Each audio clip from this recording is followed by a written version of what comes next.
ప్రతి సహోదరి, ప్రతి సహోదరుడు, ప్రతి కుటుంబము ఆరోగ్యంగాను ఆత్మీయంగా వర్ధిల్లాలి, ఫినాన్షియల్గా ఎదగాలి. ఆయన రాకడ, ఆయన పిలుపు వచ్చినప్పుడు ఆయనతో ఉండాలనేది నేను కోరుకుంటున్నానండి. అందుకనే సత్యముతో కూడుకున్న వాక్యాన్ని నేను ఎప్పుడు బోధిస్తాను.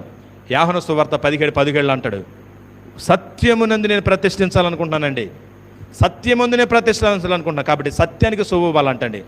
అలా కాకుండా సత్యానికి చెవుకోకుండా కల్పన కథల్లో చెప్పుకుంటూ ఉంటారంట. అయితే కింద అంటాడు, దానికి మీరు మితముగా ఉండండి, దూరంగా ఉండండి, శ్రమపడము, స్వార్థకునిగా పనిచేయము, నీ పరిచర్యను సంపూర్ణంగా జరిగించమంటున్నాడు. వచ్చే ఇద్దరైనా నాకు చాలండి దైవ జనంగమా. దేవుడిస్తే 100 మంది ఇస్తాడు, ఓకే. ఆ ఇచ్చేలోగా ఈ వచ్చే 2-3, ఈ వచ్చే 5, ఈ వచ్చే 10 మంది, ఈ 10 మందిని పట్టుకుని ఈ వచ్చే కొద్దిపాటి దేవుడిచ్చిన ఈ కొద్దిపాటి నమ్మకమైన యథార్థమైన ఆరోగ్యంతో కూడుకున్న విశ్వాసులు, ఆరోగ్యంతో కూడుకున్న సంఘము, అట్లాగే యథార్థము భక్తితో దేవుని వాక్యముతో